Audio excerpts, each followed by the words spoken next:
Well, the sun is shining in the sky. It's going to be a gorgeous day today. It's only about not quite 10 o'clock in the morning. It's about 50 degrees. It's supposed to get up to about 70 today. We're going to go out to the desert, a couple of us, and we're going to do a little dry washing. We're going to go check it out, see if the ground's dry enough after all this rain we've had over this last month. But hopefully the ground is starting to dry out a little bit, and we can get us a little bit of dry washing it. So let's go for a ride. Got all my equipment loaded up. I got me a vacuum bucket and a bucket to put my concentrates in. Got me a dry washer. I'm just going to use the Keen 140 today, dry washing. Got me a little bit of gas, and I'll use the 4-stroke motor. The other one's just for vacuuming. But so let's get this stuff loaded and get out of here. So we're here. This is the wash where we're going to work at. So what you got to do is walk up and down this wash and find a spot that you want to work. Somebody's worked right there. You can see a little bit of tailings right there. I've been picking this area right here. That's where I'm going to work.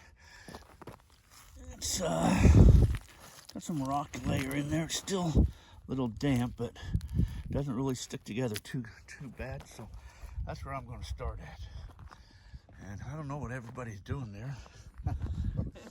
We don't know what we're doing. Tell us what to do. Chris is down there looking for a spot down there to dry wash. But right here we started looking here and see the dirt. See, that's too wet to dry wash. It doesn't break apart, so that wouldn't be good to do. But so we're just testing some spots. Did you find a little nice spot? Hard to choose. So I guess got to unload that stuff and get set up. Dry washer, if you've never seen a dry washer before, I just threw up some kind of garbage sand up here on top. I guess kind of like prime the machine, fill up all my riffles full before I actually start running my good dirt that I'm going to run through here. Still a little damp, so I may have to run that a couple of times. But I picked a nice big area right here of the stuff I'm going to run through here. And the way a dry washer basically works is there's a fan inside of here, underneath here. There's a fan, so the air comes up here and this hits that fan and it causes it to spin.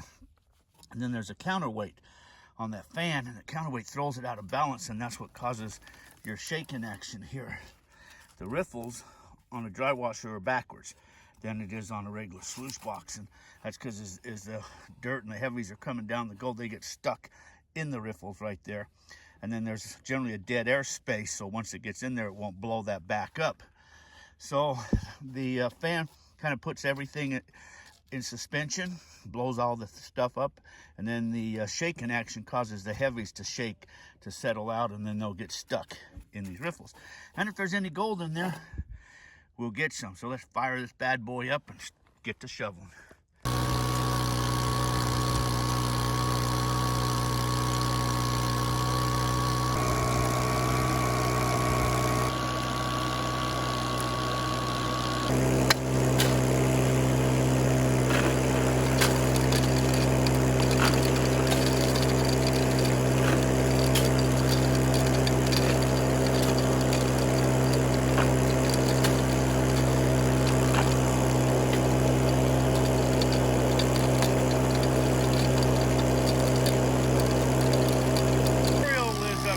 Damp. It kind of gets locked up sometimes right there. It doesn't go down inside the chute, so you tend to open and close the chute all day long. If you got a longer screwdriver, you can just stick it down in through here, and then when it kind of gets stuck, you just wiggle the screwdriver and help loosen that up rather than keep opening and closing your chute all day. I just don't happen to have my screwdriver right there today. So while that's processing, the other guys, they're off just doing a little bit of metal detection. Let's walk down here, see what Chris is doing down here. He's got him a little hole there going on. Using the same dry washer. They're pretty popular dry washers. Same Makita motor, 4-stroke motor. See, it's kind of damp, the material, so there's not a lot of dust. You get down, you get a lot of dust when it's really, really dry. It's got a little dampness to it, so he's running his a couple of times right there. So.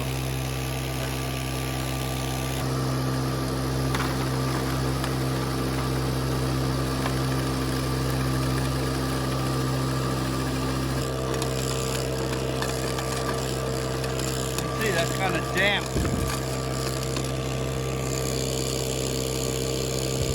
Got still a little dampness to it. One thing about these type of a blower machines, you can still kind of run semi-damp dirt material through here.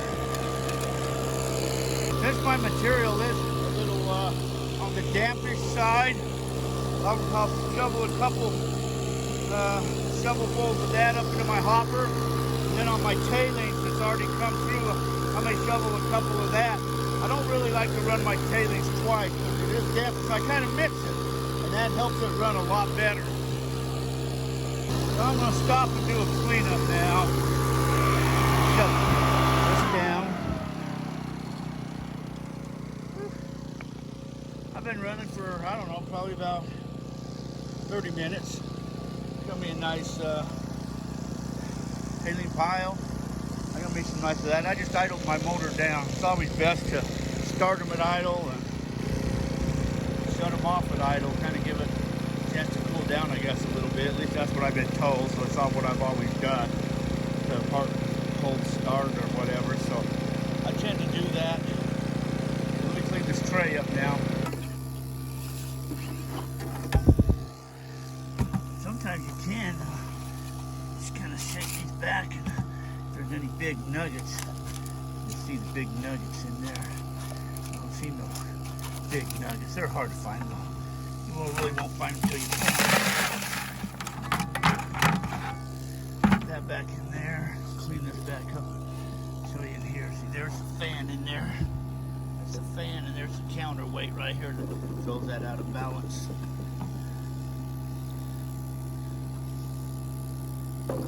Air comes in, cleans it out. As simple as that. This can be. I'm ready to break down some more and do another run. It's a beautiful area up here. Up right over there, up on that hill up there. That's the old Desert Queen mine, the old town side of Winchester. So I'm surmising that the gold came out of them hills and they've traveled down all these little washes. There's a whole bunch of washes running all the way down through here. And maybe once upon a time, this hill that we are on wasn't here. This was just one great big wash coming down here. And then over time, when water receded, it just kind of divided it and created an island right here. And now there's two washes there. There's another wash over there. There's starters of little washes that run down, but all these washes have gold, each and every one of them. They all have gold in here. There's a ton of quartz up here, just blowouts of quartz all over the place up here.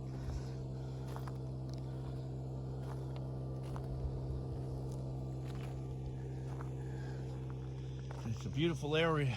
Starting to get a little warm out here, but people come out here and go for quad rides all over because there's just trails all over on the backside of these mountains and claims. Our claims go like way up there. We've got 6 mining claims right here.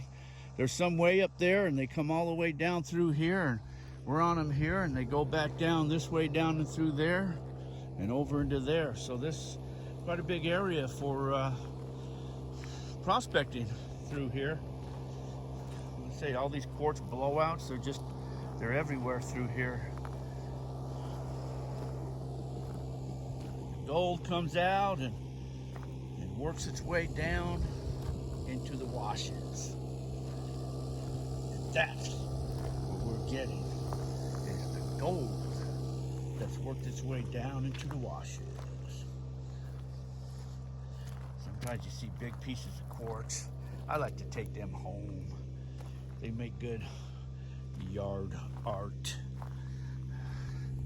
A lot of cacti around here. These are the bad bushes right here. These are the creosote grease woods. You run over them, they'll go through your tire. They ain't pretty. They're tough, sharp bush, and they will puncture right through your tires. So anyways, I was just taking a break. Tiring. Chris is still down there working away. Well, he got him a nice hole punch down there. We'll have to go down and check that hole out down there that he's got going on. Since it is a little damp, see what he's doing. Put the bucket there to capture tailings coming down here and running them twice. You might have a little angle, a little more angle that I would generally use on sluice, but you know, everybody has their own theory on how to run a dry washer. There's several of them. How fast, slow to run your motor, how much to tip your box down, how much to set up the top part where rocks are running off or not. Look down, look at his hole down here.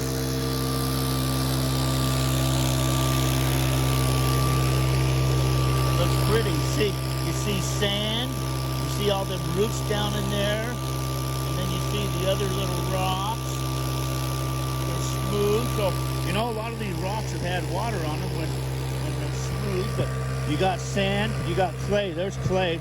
Now that just breaks apart right there, deteriorated. It gets down there and it forms this clay layer, and that's that there. Pretty area. We don't know what type of gold we're getting until we're done. We get back to camp and pan this out. That's a nice wash. But you got to watch where people's dug before, so you find tailings there. You can generally tell where people has dug in these washes. My hole doesn't go down as far as Chris's hole went down. It's getting wetter down there, so I'm kind of avoiding that wetness. Break me up some stuff, letting it dry. Yeah, letting the sun dry it. It's starting to get warm. I don't know how much more of this I can keep going, but just walking up this wash. And you can tell here where the water has come down, kind of busted this open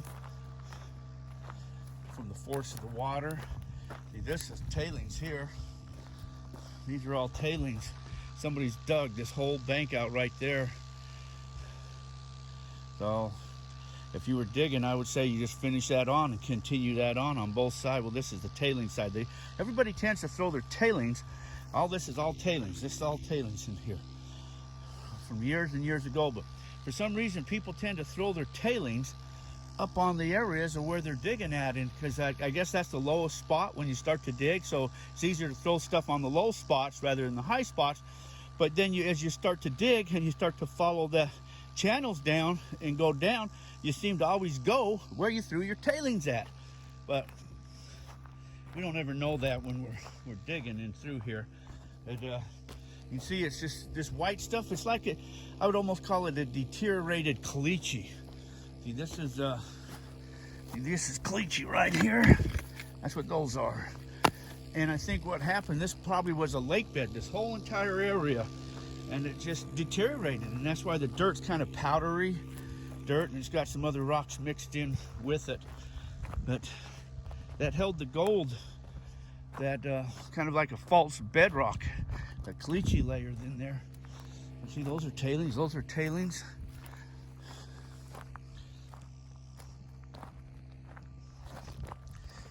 Those tailings there.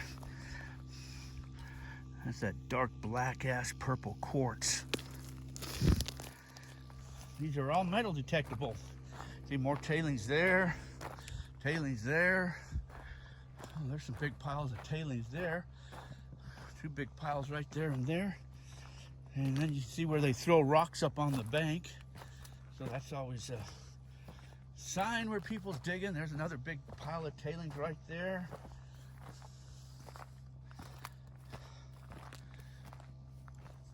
All these areas in here are workable. Just kind of got to find a spot and work it.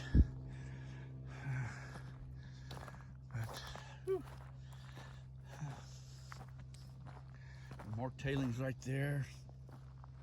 It's kind of where they started at, the headwaters, and I kind of like to always work for some reason in the headwaters of these washes, kind of where it starts at rather than the further down it gets. but there's just all types of tailings. People working them all over the place. Getting more rock stacked out, but tailings, tailings, and tailings. Tailings, tailings, and tailings. You know, years ago, I remember being in a seminar that Kevin Hoagland was talking about and teaching on metal detecting and stuff like that. But you get up in these places and you kind of see where the ground is different. Like right here, it's just like in a big kind of a circle right there. That was like a push-up that came up, and you'll see the quartz either broke apart from there and rolled down. The ground is just a different, you know, maybe it might be more dirt around there. It's just a different looking part of the ground, and they could be really wide, they could be smaller. But you look around and you'll see those type of impressions like that all over the places. And if that's the little fissures or whatever that got shot up when they brought the gold up, don't know. But see, there's another one right there, and the bush is coming right out of the middle of it right there. It's a big round circle impression right there. There's a smaller one right there. But those tend to be areas to detect. But now there's just a lot of areas to dig out here. A lot of areas to dig. We got campers. People love to camp out here. All the way down below, there's campers all through here. Rigs, they come up here and spend their winters up here. As long as they're not prospecting on our claims, unless they're a club member, they can camp. You can't keep anybody off your mining claim. All you own is the minerals, so they can still camp on it. They just can't prospect. So sometimes we have to come up here and kind of drive around on the quads or whatever, kind of patrol the area. And once in a while, you'll find somebody illegally shoveling dirt or prospecting. We just nicely tell them you can't do that. Second time, we tell them a little even more nicely. The third time, we really telling them nicely. But anyways, you see, all types of stuff. See, there's kind of some that mica. See how shiny that is right there.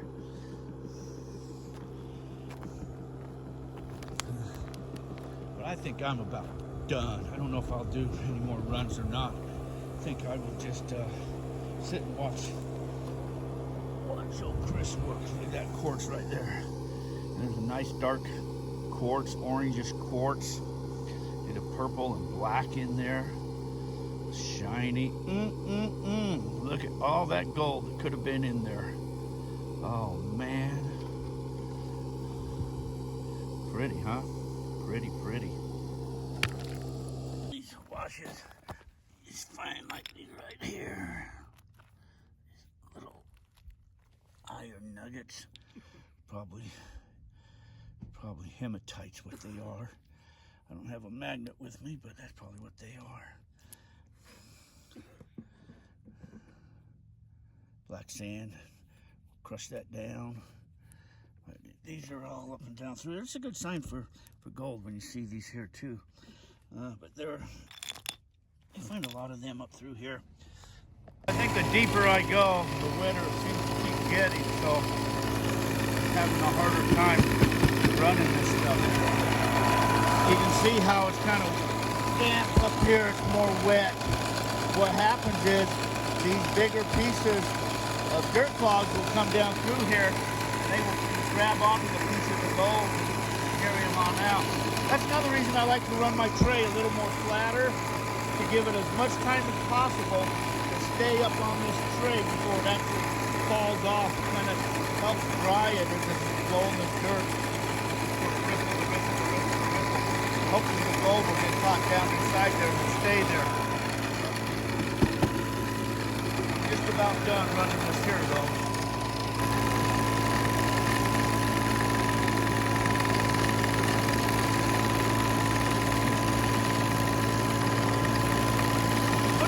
Or something in there, you want to make sure it's not long enough to go through and punches into your cloth. It's just long enough to go through the hole right there. When it tends to lock up, you can just jiggle it around.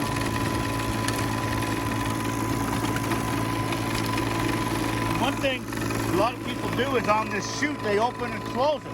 And all you do is mess with that all day long. So when you fill your hopper full, the bigger rocks will tend to go down first. You tend to open your chute because it won't go through there. And then all of a sudden the dirt starts to fly down. So then you close your chute. And then you shovel more, and then the big rocks are there. Then you open your chute. So try to find a happy medium and basically just leave it there. Okay, I'm done here. Good stuff. More of a clayish type stuff, and you get the white down in there. I'll let that dry out. A few more days, another week or two, it's gonna be great here. Got some good little tailings. I'll take them back to camp and I'll pan them out, see what kind of gold we get. All right, here's all the concentrates I got right there. I'm gonna pan them really quick into another pan, of course. That way, if I lose something, I know where it's at. But fast, I can just go through this to see what's in there. That's all I want to know, what kind of gold we're getting out of there. If we're going back there or not. Let's see. Oh, there's the gold right there. If you can see that little bit of stuff. Not bad for being wet and a little bit of rain that'll run there. I tell you what, to me, that dry washing is pretty fun. I enjoy dry washing out here in the desert. Lack of water is probably the best method we have to get that gold out of the ground. And so dry washing is pretty fun. It can be messy, it can be dusty and all that. So if you like to dry wash or you want to dry wash, then some people wear dust masks to help them with some of the dust or something like that. But other than that, it's pretty easy. But anyways, what I want to talk to you about is Amra. Amra is going to be out here at the campground. You've heard of Amra, I'm sure, the American Mining Rights Association. They're the only ones that are out there fighting for our rights. Not just the right to mine, the right to get to your mining claims. How about if you like to ride ATVs and you get riding out there and the roads are closed? How about fishing? Same thing. Hunting, camping, all of those type of recreational activities that we enjoy doing is being taken away from us. And Amra is the only organization out there fighting for our rights. So they need our help. They're having an event here. It'll be February the 29th and March 1st. People will start to arrive on the 28th. It's all dry camping. Come on out, support Amra. It's a big event. You get to go out to one of our claims and do some prospecting, whether you want to metal detect or dry wash, or maybe just bring some buckets of dirt back to the campground and pan them out. Run a little recirculator maybe.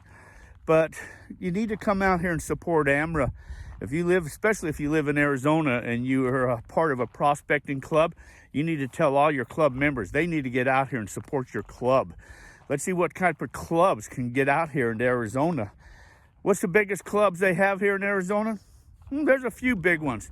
But let's see if you guys can get out here and support your club. Get them together. Come out here. They need our help.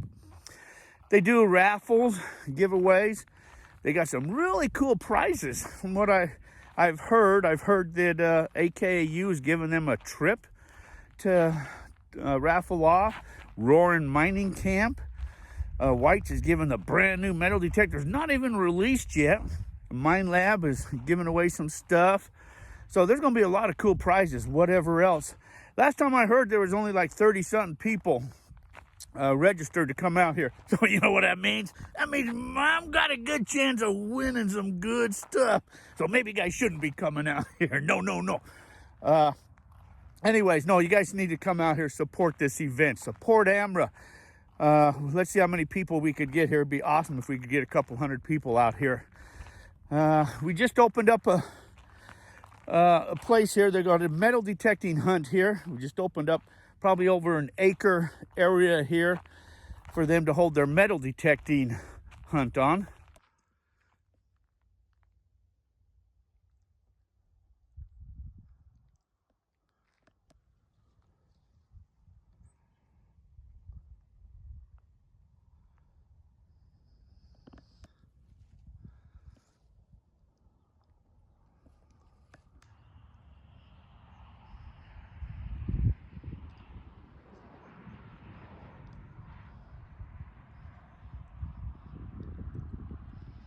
Kind of easy to get to. We're right off the highway. The highway's right there.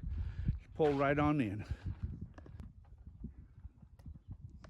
This here is the clubhouse. Let's walk in the clubhouse really quick. So a wall of shame for at least all these are a bunch of pictures throughout the years. Restrooms, there's the women's over there. I'm not gonna take you in there. There's the men's right there. Bathrooms and showers in there. This here is the meeting room. This is where we hold activities at and meetings, some get-togethers. This here over here is the where the TV's at right there. So you got a coffee pot and a pizza oven. Our margarita machine's still left out. We'll have that put away though. Pool table, look at that, slot machines. They run on tokens though, so don't get no funny ideas. There's even a dartboard over there. Go out here and show you out here really quick. That's our pig smoker right there where we smoked our pig. This is our cooking area. This is the kitchen. Still messed up here, but from the last, we always have cookouts here, you know, so cookouts here happen all the time. Got a nice little bar right there, got a large screen TV right there. That's the old well from back in the late 1800s. There's our little fire pit for little nighttime get-togethers. There's a balcony place up above. Come up to the top up here and overlook. Have some great views up here. Overlook the whole campground, the whole valleys, all the way down. You could almost see Quartzsite right through those mountains right there. Quartzsite's probably about 20-25 minutes away from here. But awesome views up here to come up here and just relax. It's all dry camping. There's a lot of little pull-offs, little spots. There's a dump station. There's a clubhouse with bathrooms and showers in there. So, and we'll provide food. They've got a big meal that they plan Saturday night. I think it's tri-tip steak, if I remember right, and some type of Dutch oven dessert. And then the rest of the meals, we'll provide the meals, and we'll even make a donation to Amra for that too. So you won't even have to cook if you don't want to. Just come on out here and be part of all of this. Go out, get you some of that good old Arizona gold. No, you ain't gonna get rich and you ain't gonna retire, but you'll get some gold. You'll have some fun, but more important, you'll support Amra, and that's what's important. So we'd like to see all you guys come out here. You can call the campground. You can go to Amra's website, American Mining Rights Association, their website, and register there. They need a head count, how many people are really planning to come out here. So it gives them an idea how much food to buy, and, you know, it gives us an idea, too, how much food to buy. So you guys ought to all come out here, be part of this. It's going to be a lot of fun. The stuff that's planned, that we have planned, and whatever activities or events, and just get together. It's a bunch of prospectors getting together. You're a prospector? Do you enjoy prospecting? Don't leave it up to somebody else to make sure you have that right to continue doing what you enjoy doing. I enjoy dry washing. I enjoy going out to claims and prospecting, and I don't want that taken away from me. I'm tired of BLM, and I'm tired of the Forest Service and everybody else. They want to take this all away. I'm tired of it. Amra's the only one fighting to keep that dream alive. We got to support them, folks. You got to come out. Go to their website. You guys all take care, and I hope our paths cross down the road really soon. Talk to you guys all later. See you, bye.